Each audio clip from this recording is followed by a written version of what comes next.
Buongiorno da Adria, giornata importante, una giornata dedicata alla memoria e oggi ad Adria si posa una pietra d'inciampo. Cos'è una pietra d'inciampo?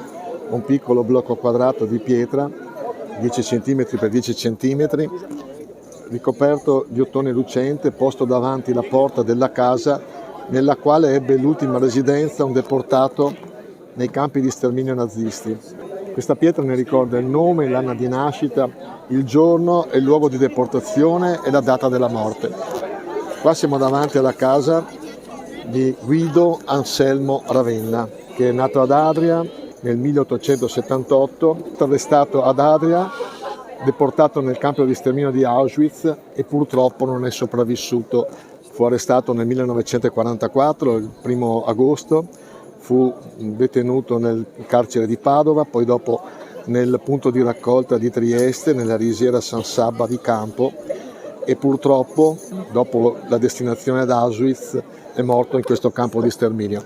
Fu l'annientamento di un popolo, l'eliminazione di ogni dignità umana in nome dell'assurda negazione di poter appartenere ad una etnia, condannati per la sola colpa di essere nati, come spesso ci ripete la senatrice Liliana Segre. Questa è l'unicità di quell'orrore, di cui non vanno dimenticate cause e complicità. Bisogna invece rintracciarle quelle cause, comprenderne le motivazioni, per non replicare il buio in cui l'Europa sprofondò nel secolo che abbiamo alle spalle. È per scongiurare quel buio che dobbiamo invocare un sentimento condiviso di umanità che sostenga azioni volte a ricostituire la pace. Oggi proviamo a compiere uno sforzo di identificazione.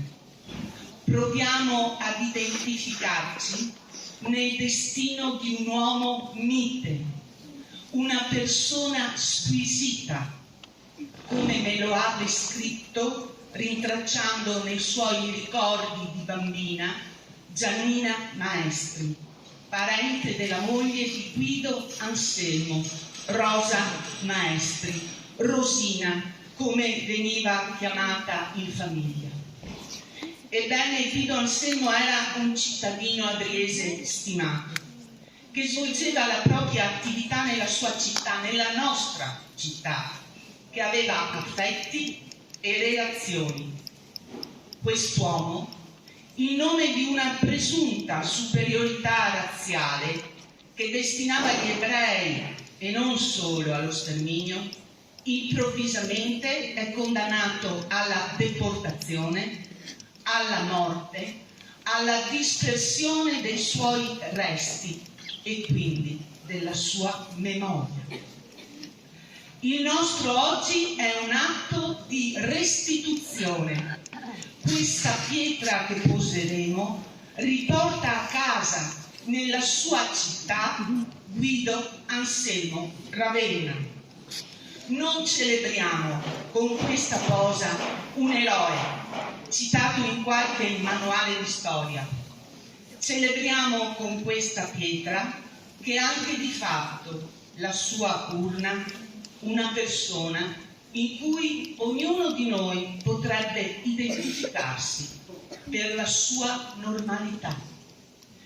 E diamo testimonianza tangibile che su questa terra passò, visse, lavorò, fu parte di una comunità, amò e coltivò affetti e ad Auschwitz terminò la sua esistenza. Solo con questa coscienza, con questa consapevolezza, il comando di Primo Levi, che costantemente dobbiamo ripeterci: meditate che questo è stato, ci suonerà vivo e necessario.